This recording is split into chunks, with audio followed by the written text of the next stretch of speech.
Galaxy M52 agora em 2024. Vale a pena adquirir esse modelo que é basicamente o irmão gêmeo do A52s hoje em dia? Para poder falar isso, eu preciso primeiramente relembrar um pouquinho a respeito da ficha técnica desse aparelho. Começando com a tela e construção, o modelo tem um display de 6.7 polegadas Super AMOLED Plus Full HD. Um display não muito diferente do que usados até para aparelhos mais antigos já faz um bom tempo, como o Galaxy A71. Com a diferença sendo apenas que esse modelo consegue sim um brilho um pouco melhor, passando ali para 800 nits, e sim consegue a taxa de atualização até 120 Hz. No entanto, ela é fixa, ao contrário de alguns dispositivos mais recentes da Samsung. Isso significa que você precisa escolher entre 60 Hz, mais econômico, mas não tão fluido, ou 120 Hz. Concluindo multimídia, também é importante mencionar que o dispositivo tem apenas um alto-falante mono na região ali inferior do aparelho. É alto o suficiente para você conseguir ouvir ali o seu conteúdo sem muitos problemas, mas sim peca um pouco quando a gente lembra que outros dispositivos da marca nessa época, como o A52s que eu mencionei, já tinham som estéreo. Por fim, a construção do aparelho é toda em plástico, nada de alumínio ou vidro. Isso significa que muita gente infelizmente não vai gostar muito do acabamento não muito premium, mas pelo menos ele é bem leve. 170 gramas para um dispositivo de 6.7 polegadas é bem mais leve do que dispositivos mais atuais com às vezes acabamentos um pouco melhores. Passando para o desempenho, o dispositivo veio com um Snapdragon 778G, um processador ali bem recente na época em que esse dispositivo foi lançado. Ele também está aqui atrelado a 6 GB de RAM e 128 GB de armazenamento interno. Mesmo hoje, 3 anos mais do que depois que ele foi lançado, ele ainda é muito competente. Quando a gente olha, por exemplo, em benchmarks, eu consegui mais de 570 mil pontos no Antutu e uma pontuação bem legal também no Geekbench, semelhante a, por exemplo, aparelhos muito mais recentes, como o próprio Galaxy A54 ou o M54, né?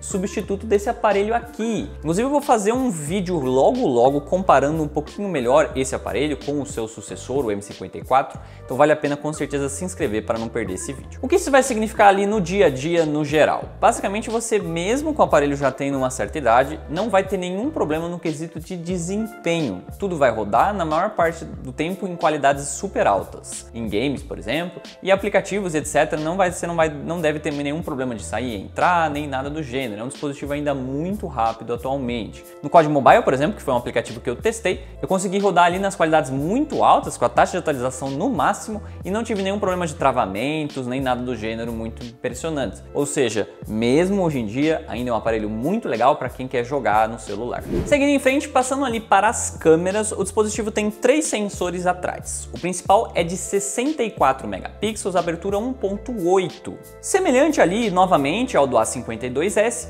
com a diferença de que ele é um pouquinho inferior. Ali ele consegue capturar pixels um pouco menores, portanto, ele acaba tendo uma qualidade não tão legal, principalmente em situações, em cenários de iluminação mais fraca, no qual não consegue captar tanta luz assim nas fotografias. Mas é um sensor ainda muito competente. Quando você está tirando fotos lá no ar externo e etc, você não deve ter nenhum problema em conseguir fotos bem interessantes ainda hoje em dia. Quando você começa a ir para ambientes mais internos e etc, o sensor um pouco mais antigo começa a ter um pouco mais de problemas e tudo mais. Acaba talvez tendo mais ruídos nas fotografias do que você gostaria. Passando para a câmera seguinte, nós temos também uma ultra-wide de 12 megapixels, abertura 2.2, que captura fotos de até 120 graus, o que é bem amplo e ajuda bastante quando você está querendo uma versatilidade melhor nas fotografias, você quer tirar uma foto que engloba tudo que você está vendo e etc, é com certeza uma câmera bem legal também.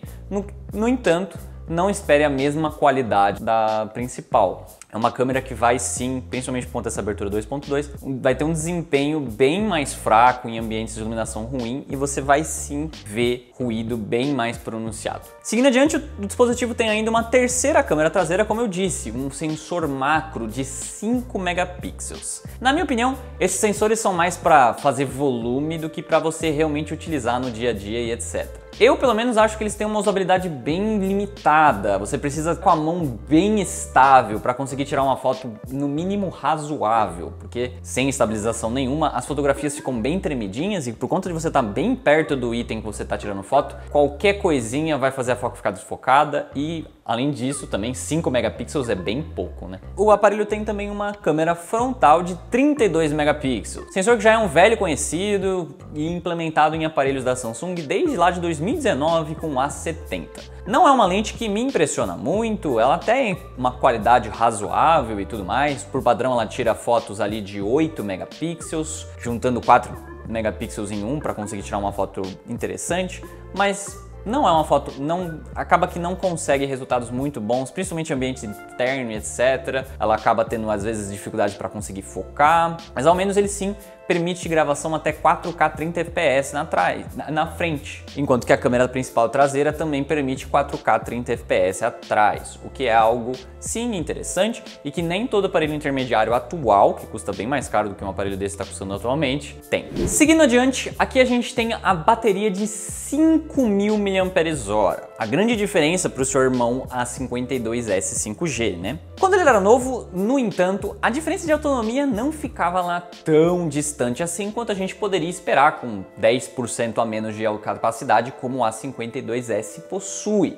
Em testes como do celular, nós vemos uma diferença bem pequenininha ali, próximos a minutos, ou seja, basicamente igual. Mas de qualquer forma, ambos os aparelhos são antigos e provavelmente se você for adquirir um, vai ser usado. Nesse caso, o que eu sempre digo é, se o aparelho tem uma bateria boa, pelo menos quando o dispositivo era novo, a chance dele ter uma bateria pelo menos razoável usado é bem maior do que um aparelho que quando novo ele já tinha uma bateria ruim. No caso desse aparelho aqui, ele engloba sim no primeiro item, ou seja, é uma bateria que era boa quando o aparelho era novo e hoje em dia ele vai ser sim uma autonomia pelo menos razoável. O dispositivo que eu tenho aqui já tem algum tempo de uso, pelo menos ali próximos a 2 anos eu imagino, e quando eu fiz ali o teste do Antutu para poder verificar ali a saúde da bateria, ela tá ali com 90%. Infelizmente eu não pude testar o aparelho por muito mais tempo, mas da última vez que eu testei o dispositivo lá em 2022, eu pude averiguar exatamente esse tipo de coisa. É um aparelho interessante, mas usado é esperado que sim, ele não vai ter uma bateria talvez suficiente para um dia de uso intenso. No quesito de carregamento, o dispositivo tem suporte até 25 watts. Antes de concluir, tem algumas coisinhas que eu ainda gostaria de mencionar. No quesito de conectividade, o processador sendo bem atual na época em que ele foi lançado, faz com que mesmo hoje em dia ele ainda tenha um conjunto bem completinho. Temos Wi-Fi 6, Bluetooth 5.0 e NFC. No mais, nós temos um sensor de impressão digital na lateral, ou seja, nada de sensor de impressão digital na tela, o que é algo um pouco mais antiquado, mas que funciona super bem, mais rápido normalmente que a maioria desses sensores ópticos que em aparelhos mais de entrada, que é basicamente tira uma foto do seu dedo para verificar se é o seu dedo mesmo ou não, e acabam não funcionando tão bem, tem uma acurácia um pouco ruim, uma velocidade bem pior do que sensores mais antigos como esse daqui. E também não temos nada de saída P2 para fones de ouvido, algo que o A52s tinha e que muita gente gostava. Por fim, é sim importante mencionar o software.